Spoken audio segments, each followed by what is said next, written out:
Opinions expressed on all radio shows broadcast on KYOK are entirely those of the host, guests, and callers who are entirely responsible for all show content and not in any way reflect the opinions of KYOK Radio, its sponsors, staff, or management. When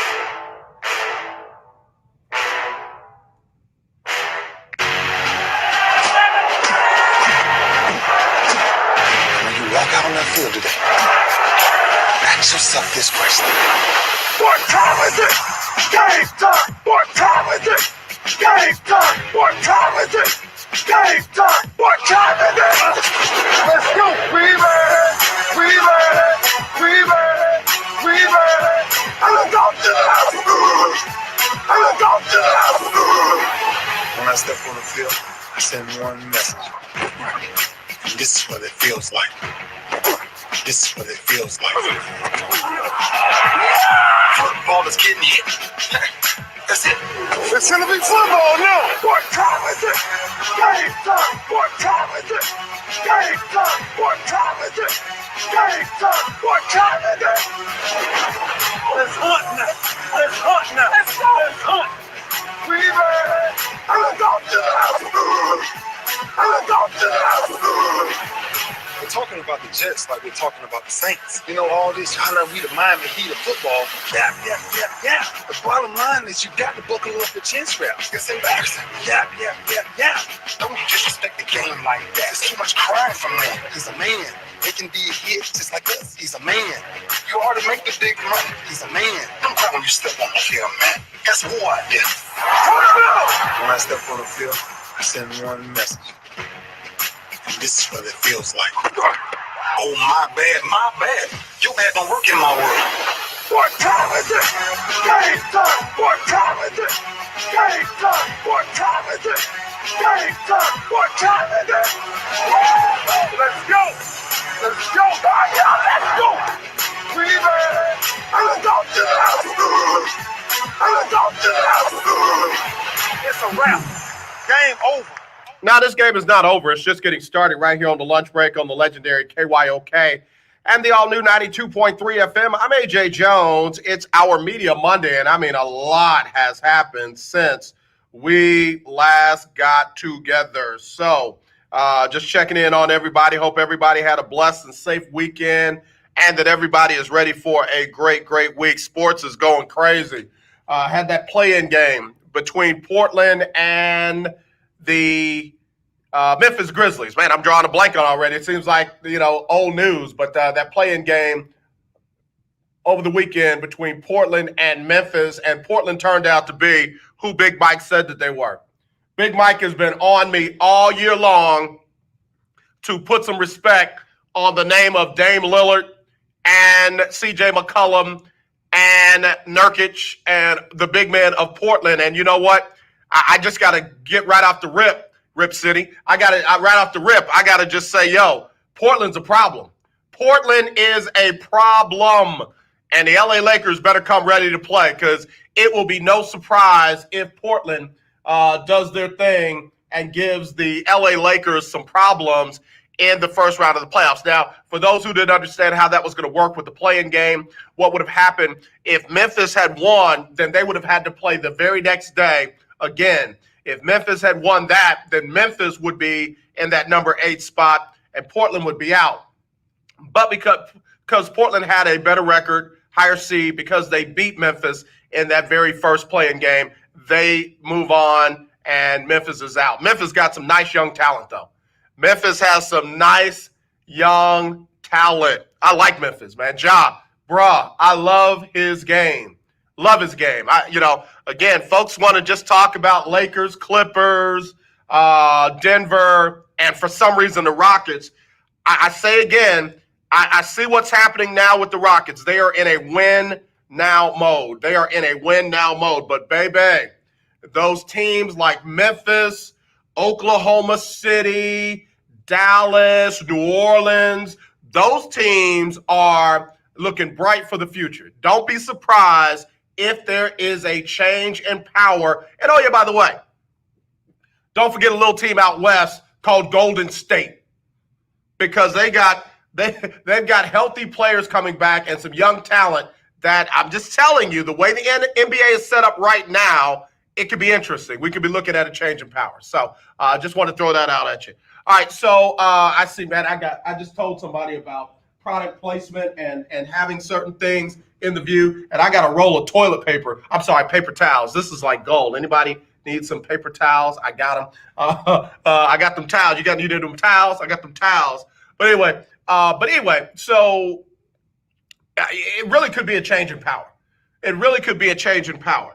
And oh yeah, by the way, Toronto was not all Kawhi Leonard. Toronto was not all the Claw. Toronto has a very good chance to win this whole doggone thing. And yeah, it was fun to watch. It was fun to watch. I'm looking forward to playoffs get started today. Playoffs get started today at 12:30 in about 25, 26 minutes, a little bit less. It'll be the Utah Jazz and Denver, and we'll be giving you updates from that. Then right after we get off, you got Toronto and Brooklyn. And then after that, at 5:30, you got Boston and Philly. Those two teams seem like give me an old wrestling tag team that every time those two went after each other, it was bedlam. That's like the Road Warriors against the Freebirds. That's like the Road Warriors against and I got to bring my special guest in here. The Road Warriors against the Rock and Roll Express or somebody like that. When Boston and Philly get together right now, it is the business. So that's going to be an interesting first round matchup. And then you've got later on tonight, you got the Clippers and Dallas. I don't think the Clippers are going to have a problem with Dallas. They might. Dallas is one of those teams that, hey, if everybody's on, healthy and hot, highest scoring team in the playoffs right now. Highest scoring team in the playoffs right now, the Dallas Mavericks. So there you go. And then tomorrow, and then I got to get to my special guest. Tomorrow you got Milwaukee and Orlando at 12:30. You got Miami and the Pacers at 3. You got the Rockets and Oklahoma City without Russell Westbrook at 5:30. And then you got the Lakers in Portland. So it's all good in the NBA hood. That aside, let me get to one of my special guests today. You know him, y'all. It's almost like I don't have to introduce him. Former NFL player, former Houston Texan player, the commissioner and founder of the S.D.F.L, and the gentleman who should be right now, without further ado, should be right now, the general manager of your Houston Texans. It's my brother, Garrick Jones. What's up, man? How you doing? I'm good, man. I'm feeling really good today. How about yourself? Man, bruh, I mean, I got to tell you, I was surprised by the news that hit the wire that the Washington football team made a young brother the first ever black vice president and youngest vice president in the NFL. What were your thoughts about that? I mean, it's something I saw early, man. I mean, you got to have foresight in this thing, and it's something that, when we talk about the shift, it's something that's needed, and it's something that was coming, and I'm glad that, Washington jumped on board with it because, diversity and inclusion could be the difference between winning and losing. So, that's going to look really good for him, man. I'm proud of the brother, man. He put in a lot of work. He's paved the way, and I look forward to joining him on this movement and this mission. Jason Wright is his name. He's 38 years old, first black team president in NFL history. Jason Wright worked in corporate America as well, and he's replacing Bruce Allen, who got fired in 2019 after a lengthy stint with the team. Allen oversaw football and business. Right. Wright is going to come in and be on the business side. So, Absolutely. Yeah, you think that's okay, or you think that's they ain't giving the brother all that he's able to handle? Nah, I think that's a good step. It's one of those things where you gotta prove yourself. But I mean, it's proven over potential, with that young man there, because he's done the legwork, and for them to give him an opportunity gives him the chance to get in there and do his thing, man. Because you got to look at it, man. He's a former player. He went undrafted. It's a lot of similarities in the deal, but that organization, in that regard to that division, there, the organization is going to take on his characteristics. And that's a winner, and that's what you got to look at. I mean, it's about leadership, and the fact that they're going to give him the opportunity opens that door. Because if he comes in and he does what he needs to do, he'll take over the reins for everything else. I mean, that's the maturation of it. We got Garrick Jones, former NFL player, former member of the Houston Texans, commissioner and founder of the S.D.F.L, and in the process of becoming, I ain't gonna say trying, becoming GM in the NFL. And then we got my brother David Grubb, host of Hard in the Paint. David been getting it in, man. I'm about to call you James Brown of sports, man. We're talking about Jason getting the job up in DC. And you know what, Garrick? Let me say this real quick. I wore the wrong shirt. I got my my Martin shirt on, but I need to have my Malcolm shirt on for what I'm getting ready to say. We always say that a brother has to prove himself. Yeah. I hear that a lot, and I'm starting to wonder if that's in fact true. When you look at people who have gotten these jobs, Mike Mayock ain't proved himself. He got the job as a GM. There's other cats that got jobs as VPs and assistant VPs of football operations and all that just simply had a great relationship with the person that was doing the hiring. When do we get to a place where we can get the job and then prove ourselves while we got the job? Well, it started today.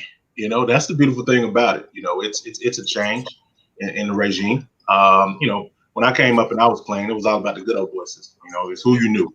And it's a lot of that today. But ultimately now it starts today. And this is a step in the right direction, because now it's about proving yourself the best candidate. And that's what happened in this situation. He clearly stood over everybody else. He's a minority, but at the end of the day, his resume spoke for himself. And that was the beautiful thing about it, because we are now getting into that realm. And once they open the door, it's a done deal. I mean, it is what it is. It's inevitable, and change is inevitable. So either you're going to die or you're going to adapt, and the NFL has to adapt to it. Yeah. Real quick, David, before we get your comments, let me take a quick break. We'll be right back with these good brothers right here on the lunch break on the legendary KYOK. We all know Election Day is just around the corner. We want change. We need change. We can be the change. Exercise your right for change on Election Day. Don't talk about it. Let's be about it. So let's roll to the polls in record numbers, and we can make that change. This message is approved by KYOK 1140 AM, 92.3 FM, and KYOKradio.org. I am a non-attorney spokesperson representing a team of lawyers who've helped people that have been injured. I got one more after this, guy. Have you been diagnosed with cancer? Are you one of the millions who have taken Zantac or other generic versions of this popular drug to help treat stomach issues? Then pay close attention to this message. The FDA said it detected low levels of a probable cancer-causing chemical known as NDMA in Zantac and other generic forms of this popular drug. They've banned sales and even removed it from the market. If you've been diagnosed with cancer and you've taken Zantac or a generic equivalent, call the legal helpline now. You could receive a free cash award and have your medical expenses covered. And there's no upfront cost to you. They only get paid if you win. So please call now. 800-251-7816. 800-251-7816. 800-251-7816. That's 800-251-7816. I'm going to tell you how you can get real health insurance for as little as $6 a day. Yes, now you can get affordable health insurance for you and your family immediately, starting at just $6 a day. And coverage is guaranteed regardless of your medical condition. That's right, for about $6 a day, you can have guaranteed health insurance. And there's dental, vision, and prescription coverage too. You owe it to yourself and your family to make this free call right now and learn more. There are no deductibles, no waiting period, no contracts, and coverage is guaranteed. Call National Health right now for your risk-free guaranteed health insurance quote, starting at just $6 a day. Call now. 800-797-0921. 800-797-0921. There are no deductibles, no waiting period, and coverage is guaranteed. To the lunch break on KYOK. All right, y'all, we're back here on the lunch break on the legendary KYOK and the all-new 92.3 FM. I'm AJ Jones. It is our Media Monday. Hope everybody had a blessed and safe weekend. Back with me on the show. Glad to have these two brothers back. Garrick Jones, of course, the former member of the Houston Texans, played in the NFL, played in the CFL, founded and is commissioner of the S.D.F.L. and is in the process of becoming a GM in the NFL. And then the man with the plan, hard in the paint himself, writes for CrescentCitySports.com, David Grubb. David, what are your thoughts on Jason getting this job up in the football team for Washington, or the Washington football team? Well, one of my major influences is Howard Bryant. So usually like the first thing I do is go check out what he's thinking. And he was like, the first voice is, this is the first in the history of the league. That's not something to applaud. It's something to be disgusted by. Yeah. And I absolutely agree, because I still remember it. I never forget the video. I wasn't even born yet, but that video is burned doubly on my mind of Jackie Robinson, the year that he died, at the All-Star game, saying, I want to be able to look over there and see some black faces in the dugout managing teams. Well, here we are in 2020, and there are none. Zero. So I'm not going to have a parade because this one dude got this job with the team that right now is in the middle of a crisis and is trying to save its own behind. And then I also have to be leery of him because of where he comes from professionally. The firm that he comes from is a very conservative group. They are not progressive. So I want to see what his actions are, because, again, everybody that look like us ain't with us. So I want to be certain of that he's going to continue things, because, getting in those positions doesn't mean that you are going to extend that hand backwards. It doesn't mean that you are going to help others build. So, I'm willing to give anybody the benefit of the doubt from the beginning, but I've also know the history of sports in America, in that we do see a step, and here we are 50 years later on a lot of these things, still waiting for the second step. And, you get a black football coach with Art Shell in the 80s, and how long did it take to get the second? And how long did it, And we're still trying to get to 10 in NCAA football. And I don't want to celebrate this other than the fact that, hey, he got a job. Like, that's great for him. But if it doesn't open a door for somebody else, if it doesn't impact the way the NFL does business by and large, if he doesn't become a vocal advocate for others, then it's just one guy getting a job, and it doesn't ultimately move the needle for me, because it's again, this is the time when we're going to see and hear a lot of short-term fixes, and people will give you something in the moment that makes you feel like it's really change. And until you see it from top to bottom and an organizational dedication to it, not just from the Washington football team, but from the NFL, from in this country, then it's not, it's a, like we call a vertical horizontal move. Yeah, because it doesn't move us forward, but it doesn't move us backwards either. Right. Garrick, he brings up a good point, because a lot of times we see the face of the move, but we don't know the strategy of the move, or how the move is just window dressing. Right. How do we make sure that these things are meaningful in a league that claims to be sensitive to this Black Lives Movement? Well, for me, man, all you need is one match to start a forest fire. I take what happened today and I use that as leverage for what I'm doing. You see what I'm saying? So everything David talked about, I have the answer for that. And we can go and check track records and go down the line, and we can hit line items, and I'll show you exactly how we're going to change the face of the game. But what happened today was a massive step for the situation and for the movement. For an understanding of having guys that can really tote the note. And it's all about a training camp mentality. The guys are at camp right now. They're out there imposing their will, and it's the exact same thing that has to happen in business. And it's unfortunate that a lot of people haven't had that opportunity to go through that. But when you have athletes that understand the dynamic of the game and have taken the time to really learn the intricacies of business and what needs to happen, now that inclusion is a part of the deal, and whether it be affirmative action or the Rooney Rule or whatever the situation may be, you got to have people who can stand in the gap and make sure that, at the end of the day, we're going to be able to open those doors. And, I haven't had the opportunity to sit down and talk with him, but I got a chance to check out his background and some of the people that he's dealt with. But ultimately, it's a seat at the table. And once you get a seat at the table, it opens up, as long as you have people that understand how to leverage what's going on, and not just saying, look, we want handouts. No, I want you to come in and try to take my spot, because my team has to have that type of mentality. that we're gonna make this thing happen. But the moment I get the opportunity, the door will be open, and that's you can bank on that. David Grubb, along with Garrick Jones, joining us here on the lunch break, talking about a young man by the name of, let me make sure I get this name right, Jason Wright. Jason Wright became the first and the youngest Black team president in NFL history. So, hey, we'll see how that goes. David, you were trying to say something. I didn't mean to cut you off. Yeah, I mean, I think the only thing is you want to make sure, you want to just know, and I think we as a group and Garrick too, because this will affect him going forward, is we have to hold each other accountable. That's something that we talked about from the very start of this movement. Absolutely. Is holding each other accountable, because, and I don't want people to say that I'm correlating it, but I just want to paint the picture. You can go from Thurgood Marshall to Clarence Thomas, and that ain't the same. You know what I'm saying? And then the progress changes when you get the wrong person in the middle of the stream. And I'm not saying that's this guy. I'm just saying, if you don't have that sense of accountability to the larger movement, and people will say, well, why do we put that on Black people all the time? Well, it's necessary. I mean, it's necessary.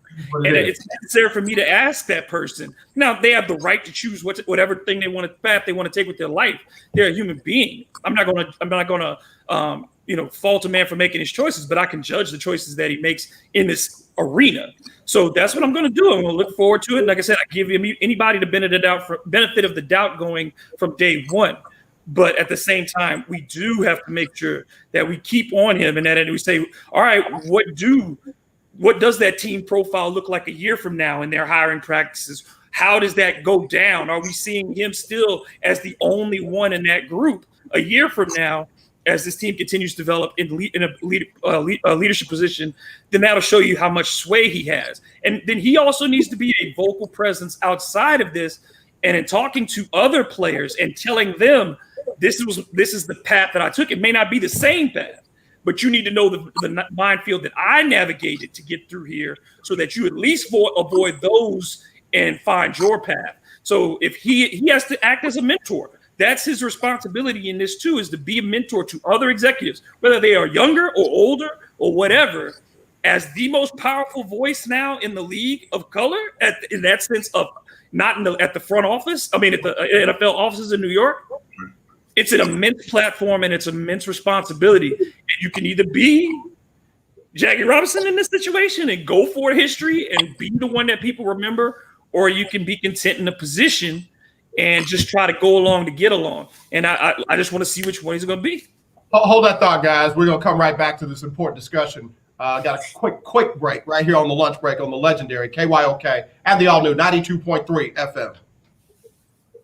Expensive cable bill forever, or get new satellite internet where cable can't go. Well, now you can have affordable satellite internet service for a few dollars a day. All you need is a mini satellite installed, and you can have unlimited internet connections wirelessly in your home or office. And no cable boxes means unlimited connections and no clutter. You can surf the internet or stream any of your favorite television services with no cable. And the best part is, satellite internet service costs only a few dollars a day for your entire home. Yes, fast internet to surf or stream television for a few bucks a day. Call now for free details and learn how to drop your expensive cable bill. 800-712-8044. 800-712-8044. 800-712-8044. That's 800-712-8044. All right, last one. Hi, I'm Larry Scott, host of the Not So Christian and Me show. Join me Saturdays for great fun, interviews, music, and the latest news surrounding our world today. We are the show that cares to hear your voice and opinion with real conversation in a no judgment zone. So join me Saturdays from 1 to 2 p.m. on the Not So Christian and Me show, right here on the legendary KYOK Radio, 1140 AM, and the all-new 92.3 FM and KYOKradio.org. You're having your lunch on the lunch break with KYOK. All right, y'all, we're back here on the lunch break on the legendary KYOK and the all-new 92.3 FM, man. That Not So Christian and Me show on Saturdays from 1 to 2 is straight fire, man. I couldn't figure out which character I wanted to be to call in so I could get some stuff off my chest, but I'm going to get it in. I'm gonna get it in there. I'm telling you, I'm gonna be talking about you. So don't call me and say, "Were you talking about me?" Yeah, I was talking about you on the Not So Christian radio show because I don't get to talk about you from the pulpit on Sunday. All right, let me get that off my chest. Let me get back to two good brothers. David Grubb, host of Hard in the Paint and writer for CrescentCitySports.com, and Garrick Jones. Garrick does so many things, and y'all need to be trying to support him with his petition drive to become the general manager of the Houston Texans. I've got that posted up. You can be the commissioner of the NFL too. I'll do it. Take that job. Right. That's why I say I want him to be the GM for the Texans. But baby, GM of the NFL, and if that commissioner thing don't work out like it's working for the dude right now, get out to him too. I'm all in. Look, we can get rid of Goodell today. We can get Garrick in there today. But Garrick, that brings up my point that I was going to make before the break. It almost seems like Jason seems like a safe choice. Jason seems like a safe choice. And like Commissioner Goodell, he does the bidding of the owners. Can they get somebody in that has a more radical or truly cultural centric focus? Let me tell you what Jason said. Jason said, he said, this team at this time is an ideal opportunity for me. The transformation of the Washington football team is happening across all aspects of the organization, from football to operations to branding to culture, and will make us truly modern and aspirational, an aspirational franchise. Right. Blah, blah, blah, blah, blah, blah, blah. Right. I mean, give me tangibles. What are you gonna do, bro? I know he can't lay out every single detail, but give me something more than that. Can they do that? I mean, it's all about what your plan is, and he's still a week out before he actually takes the helm, which it's understandable because when you come into an organization like that, and just like if I came into the Texans, I'm not chopping heads as soon as I get there. I'm going to ask questions. I'm going to get the layout of the land. I'm going to get what worked and what didn't work. I'm going to do my due diligence in order to figure out who needs to stay and who needs to go. Garrick. Now, I hear you. But let me ask you, why does a Bill O'Brien get to come in and chop heads from day one, but Garrick Jones and Jason, they can't do that? I'm just trying to understand the difference of what's allowed and what's not allowed. Can I interrupt for 1 second? Yeah, because the thing is, when you have what a lot of people do, and I think Garrick will probably echo this, is in business, you got two different types of things. You got people who want to establish from the front that I'm the boss, and they do that by getting rid of people. Right. And then you have people like Garrick who come in and say, like you said, do an assessment. Because sometimes you got somebody in A who's really better suited for B. They've just been miscast. And I think that a lot of times great leadership is, like Garrick's talking about, you walk in and you say, I need to assess the skill level of my people before I just dismiss them, because being part of failure don't make you a failure. Dallas Cowboy fans, on your thing right now, Michael Irvin was part of that 1-15. Troy Aikman was part of that 1-15. You didn't throw the babies out with the bathwater. You found the elements you could keep. You got rid of the ones you couldn't.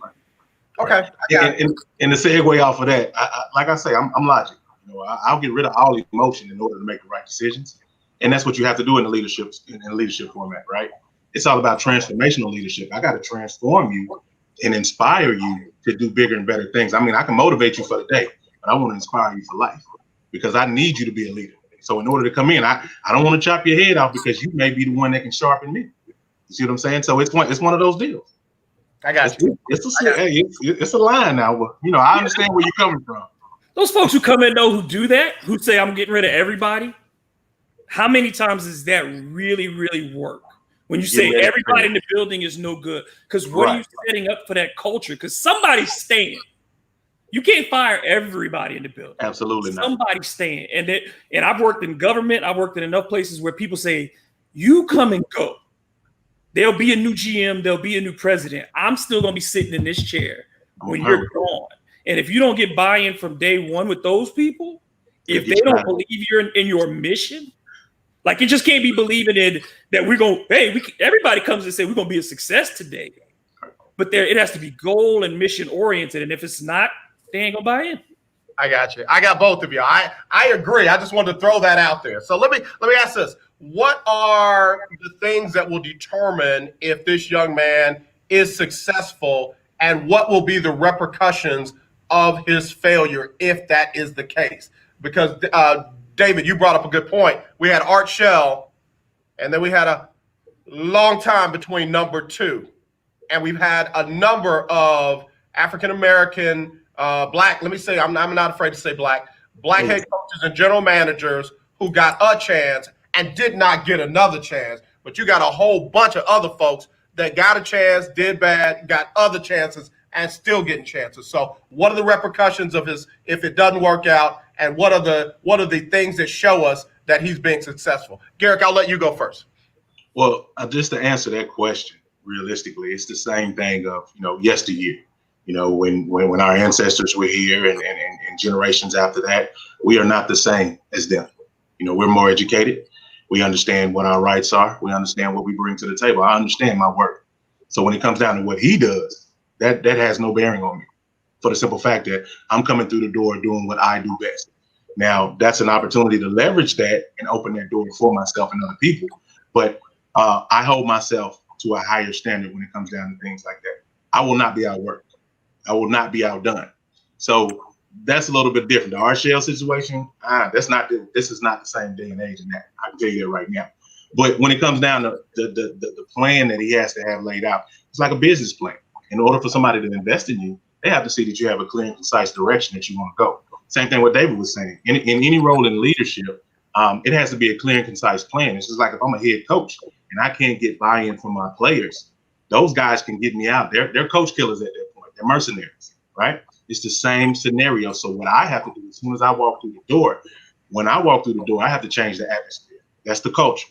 And that's what he spoke of. So the things that he's speaking of are going to be things, bits and pieces of his plan. I'm not sure exactly how he has it rolled out, but I heard what I needed to hear to say, okay, he hit some hot topics. He hit some different key points.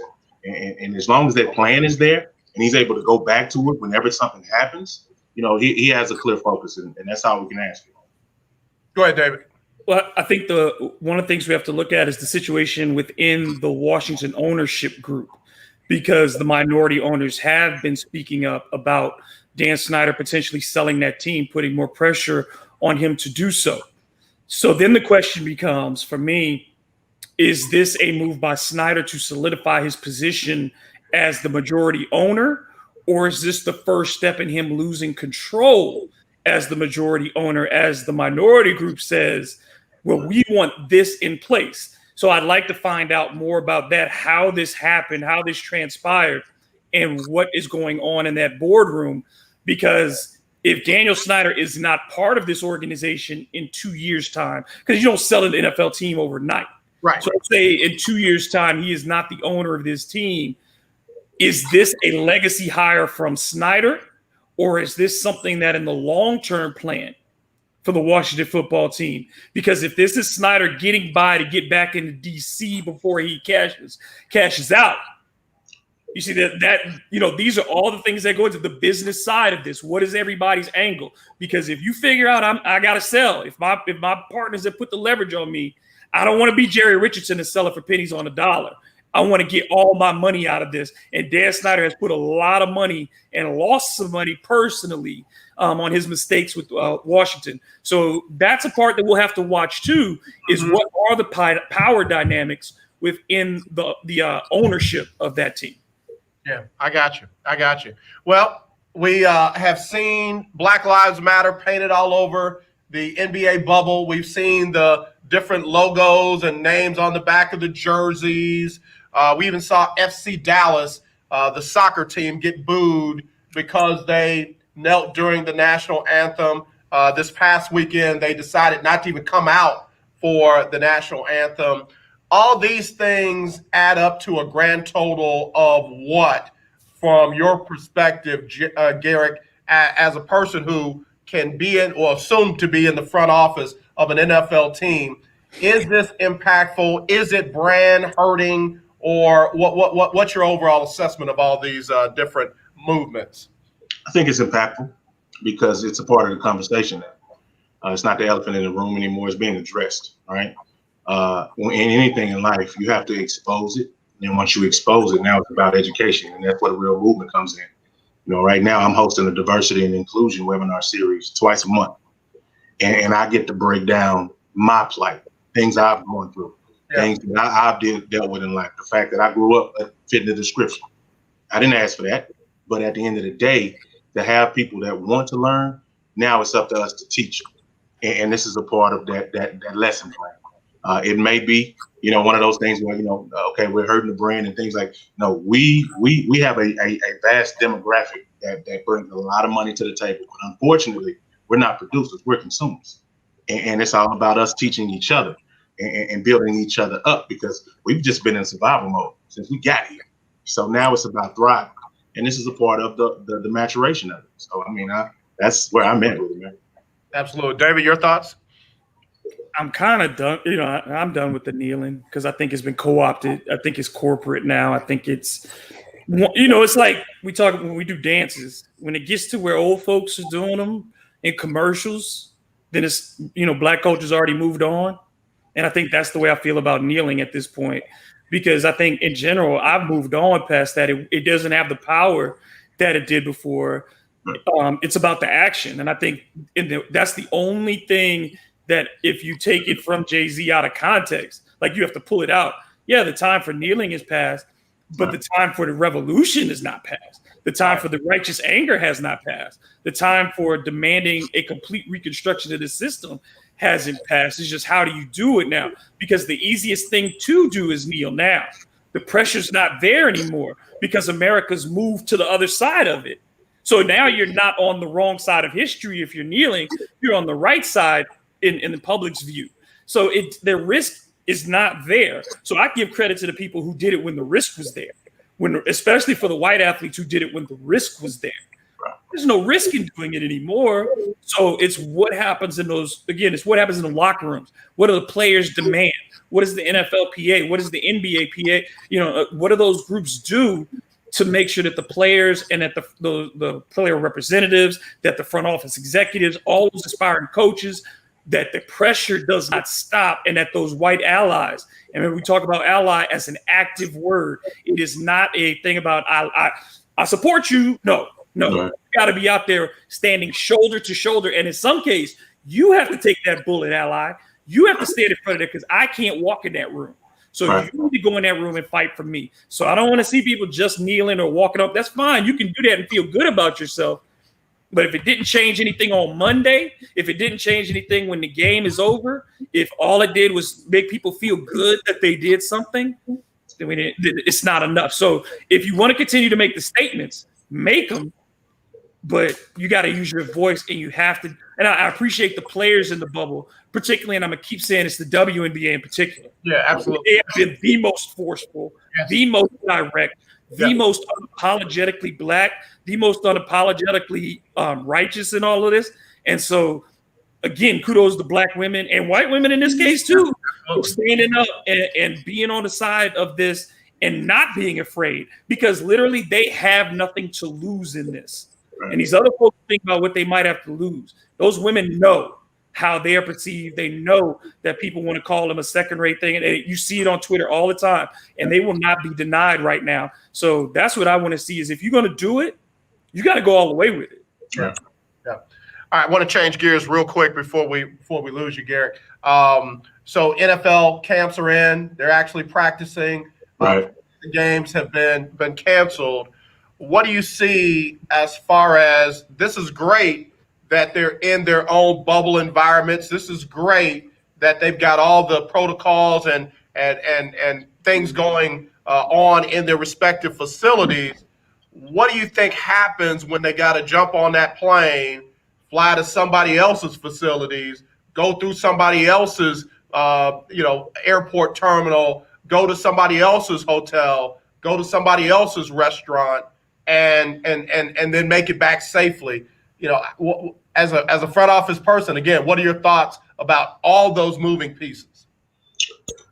Now it has to be more intentional. Every step of everything that has to go on has to be more intentional. That there is no margin error. There's no room for error at all because you're dealing with people's lives. And they are sacrificing their lives to entertain millions of people and help your bottom line. So as an organization, you can't let these players down. You can't let these players' families down. And that's a priority. That's paramount. And that's something that, you know, from the sounds of it, they've been doing a lot, but that has to pick up even more so because this thing there's nothing definitive about it other than you could pass away. This could be some situations that are long lasting, well on down the years, and the quality of life will diminish. So they have to be very careful and mindful. I think the NFL is going to try to do as much as they can before this thing gets shut down if something happens, just to try to get some revenue in. But ultimately, man, they got to take care of these guys, and that's just that's how it has to be. I mean, this is a serious situation, fellas. It really is. It really is. The situation with the football player out in Seattle, tried to sneak a young lady in, dressing her up in teammate gear. Yeah. I mean, again, I don't want to vilify him, young man. I mean, come on. I'll vilify him because you're an undrafted rookie. Yeah, Right. well, And you come in, it ain't even about the woman. That's Right. just bad judgment from an undrafted rookie. You can't break. You're the easiest one to cut. You can't break team rules week one. Anything. You have to be on your best behavior as an undrafted rookie, free agent. Man, I tell you what, man, I got some stories, man, from just the years of playing, man. It's every year you're gonna have 2 or 3. And it's unfortunate, but that's on, you know, being educated before you get there. Those are the agents, the people around them. They've never been educated. They don't know anything about it. So these guys are going into it thinking it's a college atmosphere and not understanding that this is work now. This is a job. I mean, it was work before. These folks are potentially paying you. I mean, you're going to get paid peanuts during the preseason.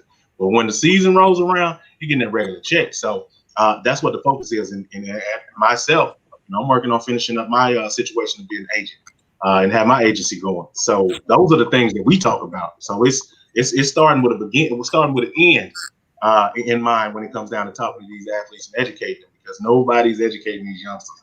And I can tell you, that was one of the things that I learned first off. I'll never forget it, man. Buford Jordan.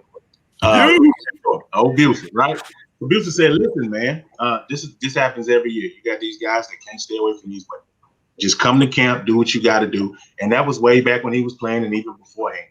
So that's one of the things that I took along with me as I went. So it behooves me to pass that down. And it's about education. He wasn't educated enough, and he's going to hurt from that. You know, unfortunately, he may not ever get another shot. Give me one quick break. We'll wrap it up with this segment right after this on the lunch break. Great stuff with Garrick Jones and David Grubb on the lunch break. Pottersfield. When people can't pay for their funerals, they are buried here. It is a lonely, desolate place, littered with unmarked headstones. No one visits. No one leaves flowers. But it doesn't have to be that way. Hey, AJ, are you able to see that box? You can ensure your family will have the money to pay your funeral expenses. Yeah, I'm using this Canon, man. Burial insurance plans that pay up to $30,000, considering the average recording me funeral without costs me more knowing than $10,000 for your family. I have my agent call you and find out about that footage. I'm trying to work with this camera because I'm about to teach a course, man. So Call now. yeah, so I'm trying to make sure my cameras and everything are good. Final resting place is Try to make it as professional as possible.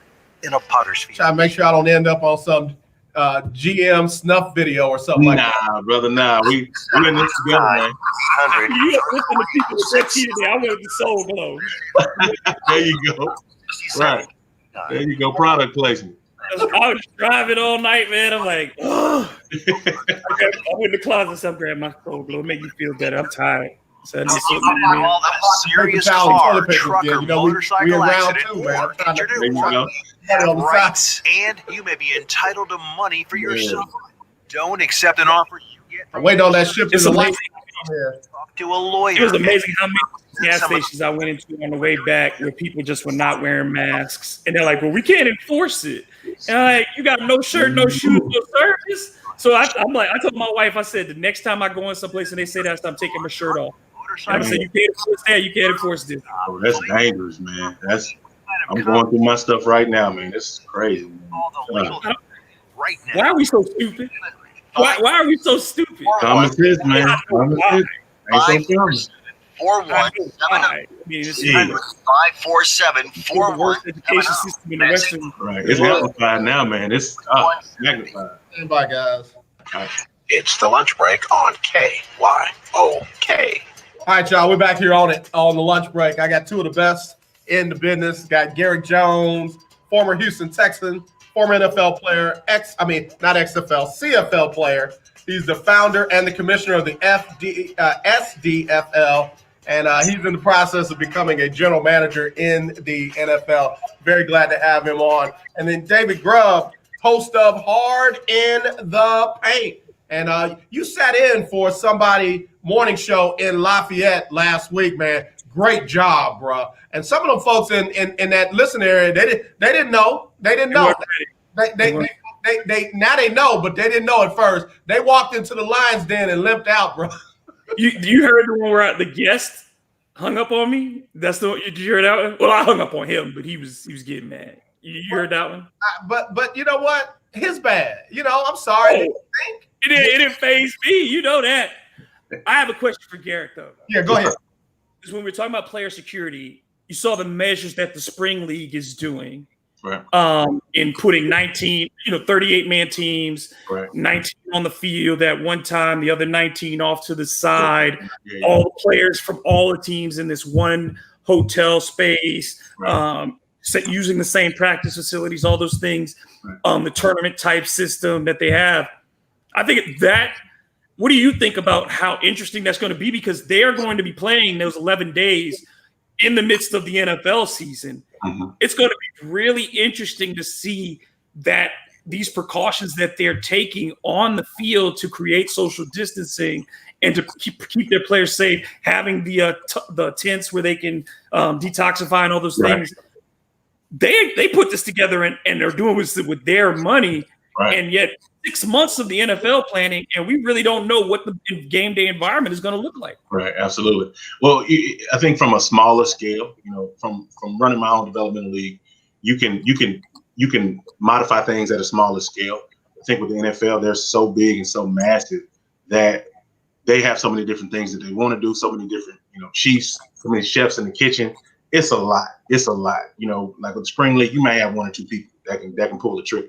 Even with my situation, you got two people, and we can say, hey, this right here will work. This right here will work. Let's do this. Let's do that. And then we're off to the races. Unfortunately, NFL is committees. You got to go meet with all the owners. You got to do this. You got to do that. So it takes a lot longer, unfortunately, for them to get their stuff in order and get their stuff together. But I'm pretty sure with the monies and the revenue that they've generated over the years and that they have, they're going to put something together.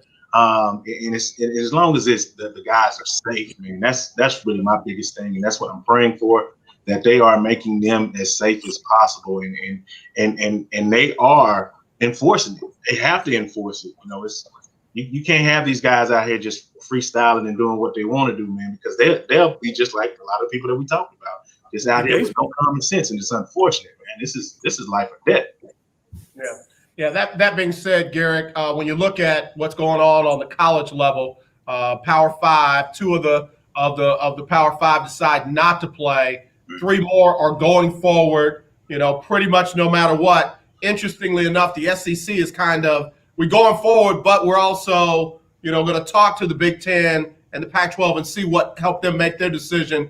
And nothing is hard in stone. And then you've got the young man up at Ohio State, Justin Fields, leading a petition drive, over 200,000 petition signatures to try to get the Big Ten to immediately reverse their decision and let them play. Let me tell you something. When I first read it yesterday, my comments about Justin Fields weren't so cool. I'm very serious. I want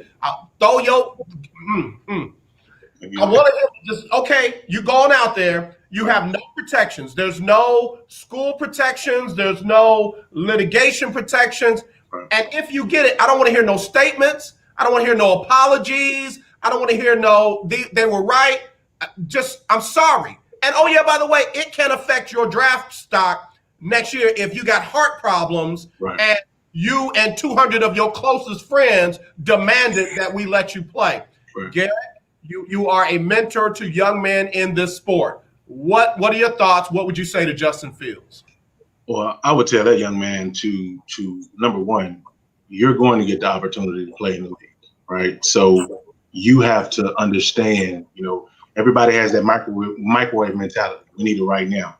But if you have that microwave mentality, you're gonna get microwave popcorn. You know, you got to let this thing play out and be safe. That's the main thing. You'll get the opportunity, but what is your quality of life going to be after you're done? Because you're going to be retired far longer than you're going to be playing. I promise you that. You want every athlete is one injury away from not being able to play ever again. And to contract something like this or get this virus and there not be anything specifically or finite about how we're going to treat it and make sure that you're good, that's hard because as athletes, we were ingrained and programmed to play through anything. And that's exactly what's going on. So a lot of times you got to save these athletes from themselves because they'll want to get out there and they'll want to play. I mean, I still got it in me right now. I think I can go out and do different things and that body will tell you really quickly, no, that's not the case. But that was from programming, you know, since we were young. And it's unfortunate because these guys want to get out. They put a lot of work, energy, and effort into it. And then when you got these schools, they want their payday now. They got to have the money. You know, and all the area businesses, if they don't play, it's going to be hard. It's going to be hard, you know, from an economic standpoint. But lives are more important than money. And we got to understand that. I got you. Go ahead, David. What's your thoughts, man? Yeah, I think ultimately we play these games with these student athletes and we decide when they're kids and when they're adults. And we're very hypocritical about it. When they're kids, when they mess up, when they don't go to class, he's a kid being a kid. When he gets arrested, he's a kid being a kid.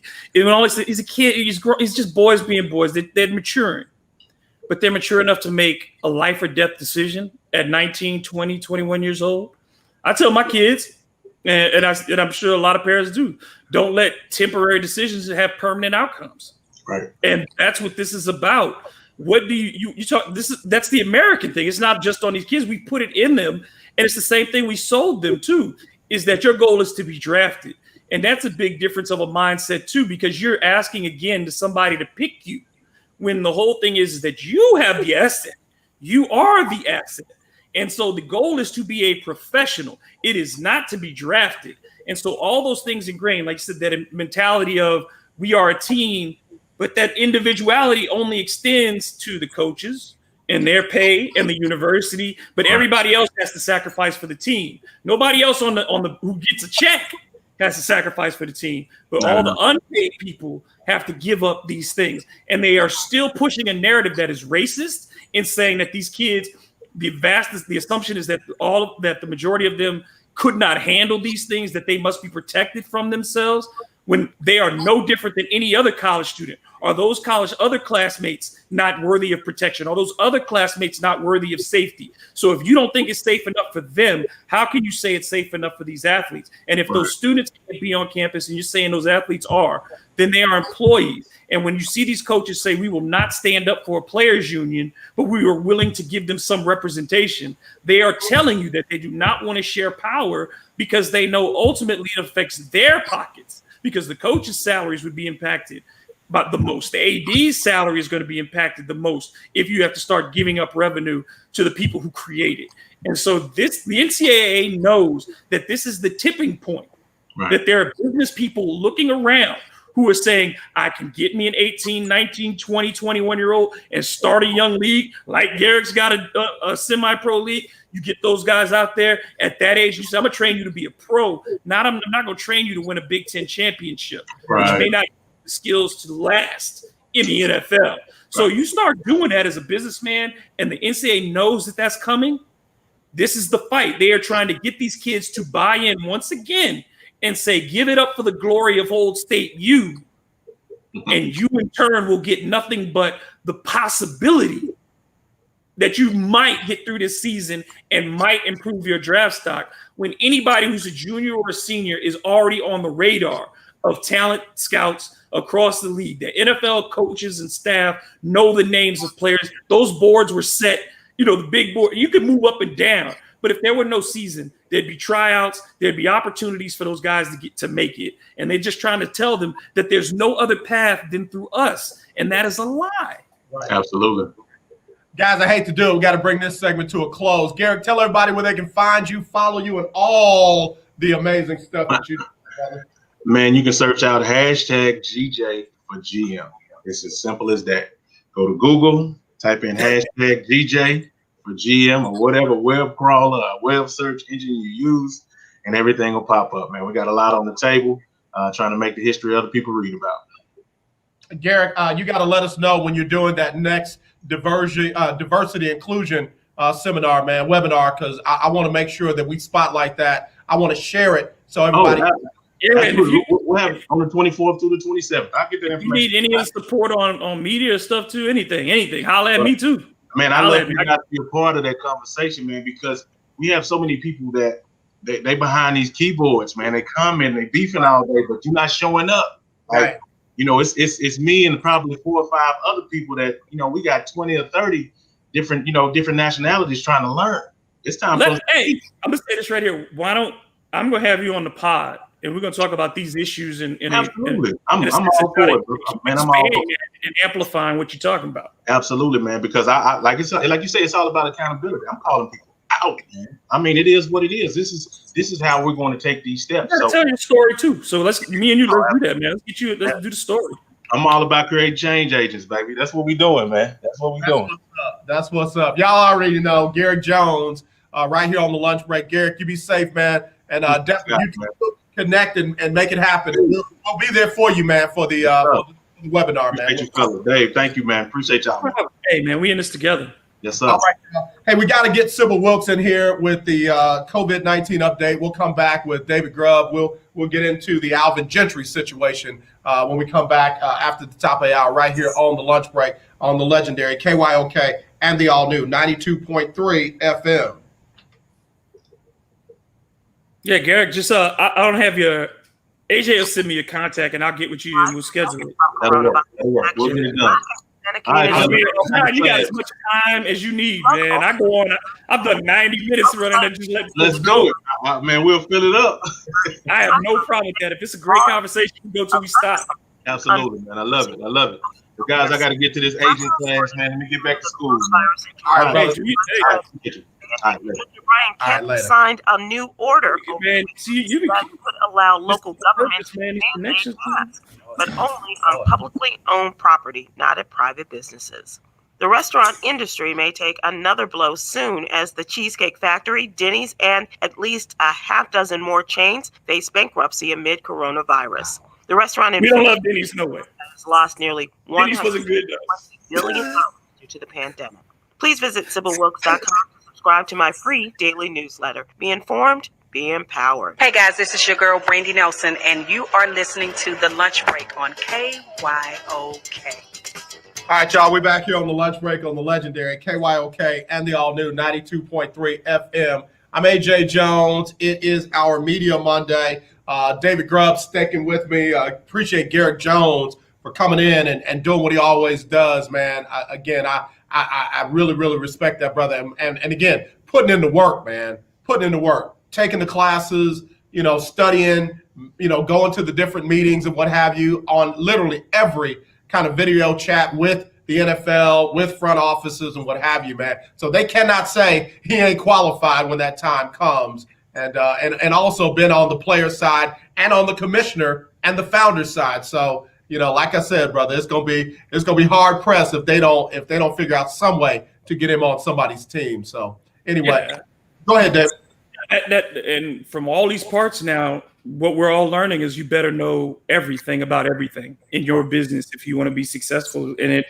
And like I said, at some point, when he sits down in front of somebody, he's gonna say, "You tell me how it cannot be." You know what I mean? Like, what don't I have in the toolbox now? So you better be able to. You better have a good reason for telling me that I'm not going in. That you're not hiring me, because I believe, like, when you have that opportunity, and sometimes you just have to be able to walk out and say, "You're losing out." Yeah. And he's gonna have all those skills. We may not. I mean, look. The reality of it too is, he may learn so much in these next few years and months while he's doing this that he may be one of the people that helps create whatever is new. You know what I'm saying? Like, that depth of experience on business and the agent side and on the player side, who other like-minded individuals, he can connect to those people and have agents in the building, have business people in the room, and develop something that may serve us better than the NFL has. Absolutely. And that's the part I love. Let me hit the top of the hour, and then I want to jump on that then Alvin Gentry. We'll do that next right here on the lunch break.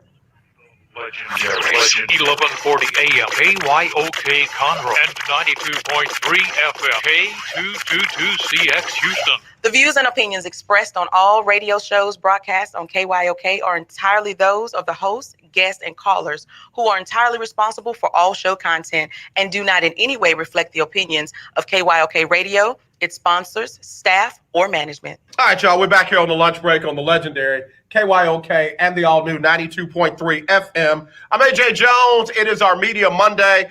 Glad to have David Grubb back, host of Hard in the Paint and writer for CrescentCitySports.com. And again, first hour, we had Garrick Jones joining us as well. Very good segment. Y'all be sure and go back and check that out. We were talking about bringing everything together. A lot of times, these GMs and front office people, they don't understand everybody's role, and they just kind of go based on, the negotiations with contracts. That doesn't mean that an agent is a bad guy because he, went after your butt and tried to get the best amount of money possible for his player. And it doesn't mean that he doesn't have value in that sort of ecosystem, if you will. And I think, like you said, when you have a guy that knows a little bit about it all, then he better knows how to manage it and understand it rather than lack of understanding and fear it or hate it. Because, look, you're seeing agents giving control of teams now. Exactly. You're seeing it. So if there's no one path to leadership anymore. Knowing more and being able to speak all of those languages, because they're inside words and verbiage that only those people know. And in every industry, there are things that we talk about there's technical stuff, there's just situational things that only you and I as radio people are going to understand compared to folks sitting at home. And that's just any industry. And I think the more, America has this thing about, we don't want to be bilingual. In business, you better be bilingual. Absolutely. You better be able to walk into any room and be able to adapt to the conversation that's going on. So, the more skills, that's all we tell each other, get more skills, because the days of working one job for 40 years are over. That's never coming back. So you better be able to be adaptable. You better be able to jump into new environments and be able to pick up skills quickly, or else you're going to get left behind. Absolutely. Speaking of left behind, did Alvin Gentry get left behind, or was it time? I had mixed emotions when I saw it, and when I sent it to you, and I didn't get the response back I was looking for. I was like, maybe that's a real, maybe something else is there that I don't know. Tell me about it. We kind of had known for a few months that there was a growing tension between Alvin and the front office. Okay. There were things that he wanted that he didn't feel like he was getting. Okay. And I think the front office in some ways didn't think that he was using some of the players in the right way. Particularly Brandon Ingram. There was an issue with him playing the 4, I believe, at times. But people forget the Pelicans at one point had no legitimate front court players when Zion Williamson and Derek Favors were gone. Their front court was Jackson Hayes, a rookie, Jahlil Okafor, who has been a disappointment as a top 3 pick, has some great low post skills. I love Jahlil's low post game. It's a work of art, but he's not a great defender or rebounder. That was it. Mm-hmm. So who else are you going to play in the front court other than the 6'9" guy at the power forward position? They had to put him there. So I think that from the beginning when Alvin got here, this was the wrong – they didn't give him what he expected. Alvin is a coach for veterans. Okay. That's his best situation is with vets, because his system is about having a high basketball intelligence, knowing not to giving you the freedom to play, but also understanding that you can't make mistakes. And a young team like this, they're going to make too many mistakes. And that's what they did. The Pelicans gave up 120 points 40 times. Wow. 40 times. They went 3-37 in those games. You can't do that. And that's just, no matter what, with Jeff Bzdelik, defensive guru, they couldn't get these guys to defend. They couldn't get them to give that kind of attitude and effort every night. And I think Alvin at that point, he's a veteran communicator. He doesn't, it didn't reach the kids the same way. That's not a failure. I mean, sometimes it's just it's just not the right fit. I'm going to miss Alvin. I think he's one of the great people in the NBA. I've never met a person who's played for him, except for a few who have, and any player, you go have any coach, go have some people that don't. Right. But the vast majority of players I talk about, even ones who played for him 15, 20 years ago, love him. Yeah. But ultimately, look, let's go through the history of the NBA since the lottery. How many lottery picks who were number 1 overall had their first coach long enough to see him do well? Michael Jordan was on his 3rd coach when Phil Jackson came along. Pat Riley was Magic Johnson's 2nd coach in Magic's 3rd year. About the Magic, and Pat Riley came out the booth. Right. What's crazy is the one that I can think of that worked was just so rare. And that's Pop. Right. Absolutely. But you remember, but Pop's situation is different too. They already had David Robinson. You come in the year before you get the lottery pick and get Tim Duncan. Right. Well, yeah, everything changes your life right there. You got two number 1 picks on one team. Right. And one is the most pro-ready, the last pro-ready senior to be the number 1 pick in forever. Tim Duncan is the last college senior that will ever be the number 1 pick. And so, yeah, that was a rare thing. But look, Steph Curry was on his 3rd coach. Right. By the time Steve Kerr came along, and he wasn't even a number 1 pick. LeBron James, Paul Silas was his first coach. He was gone. Right. Do me a favor. Don't get too far past that, because here I got to ask the question, because a lot of folks are touching it but not getting into it. Is Mark Jackson a viable candidate for the Pelicans job? And if not, why can't Mark Jackson get another job as a head coach in the NBA? Because Mark Jackson has a lot of baggage. Okay, just Google Mark Jackson firing and see what went on there. Do you remember when Jason Collins came out? Mark Jackson was very cruel to him in the building about that, and was and openly told that. And again, personal beliefs are personal beliefs, but once you walk in the building, you got to work with people. And he would openly say that he hoped that Jason would come back, to God, because Mark is a storefront preacher on the side. Mm-hmm. And he also said that at one point Harrison Barnes had demons inside of him and needed to find a way to get rid of those demons, like literal ones. And, that's not stuff you can say in a basketball context. Those aren't things that you can tell players. When you have players, when you have coaches that are taping you because you are bad-mouthing coaches behind their back, you are bad-mouthing the owner behind his back, and they have to tape it to have evidence to protect themselves. It was a toxic situation. The faith healing, when you tried to take Steph Curry in to do a faith healing on his ankle, and the whole team was kind of like, why are we doing this? Like, it was mandatory. You had him with the FBI and the extortion case with him and a sex worker. You had the fact that in the building he was given a blank check to go hire coaches, and that he decided to hire his friends, and then the coaches that they were provided for him, he shipped out to the G League and things like that. And when Joe Lacob said that when he was fired, there's over 200 employees in that building, including players, said not one person said goodbye to him. He said he had no friends in the building. And where are the players? Yeah. Tell me, in all this time, why have you not heard a player who's played for him other than Andre Iguodala, who played 1 year for him? 1 year. So Andre Iguodala's been the only one who played for him to speak out. Steph Curry ain't said nothing. Klay Thompson ain't said nothing. Draymond Green ain't said nothing. Then they never will, because Mark Jackson was a problem for them. And so I think that he's burnt. And look, he certainly is not a candidate in New Orleans for 2 things. The first game that he covered Zion's first game. 5 minutes into it, he says Zion was fat. You ain't gonna come in here and coach that dude like that. He's not gonna take that. And he's a Clutch. He's also works for Clutch. He's also his agency is Clutch. And we just dealt with LeBron James, dealt with Anthony Davis.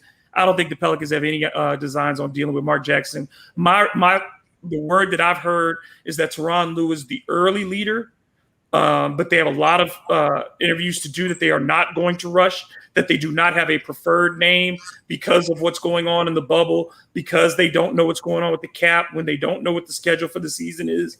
So there's so many unknowns. But I will tell you that Jason Kidd is not being mentioned here as one of the leaders. It's Tyronn Lue. I do know that Becky Hammon is likely out of consideration because the expectation is that the Spurs are going to hold on to her as the heir apparent. But it's the two names that I hear more than anything are like Tyronn Lue and a lot of Kenny Atkinson, a lot of David Fizdale. Jerry Stackhouse's name has become very popular as well. And so I think those would probably be the front runners at this point, but there's always going to be, some wild card names that pop into this. Another one, Wes Unseld Jr.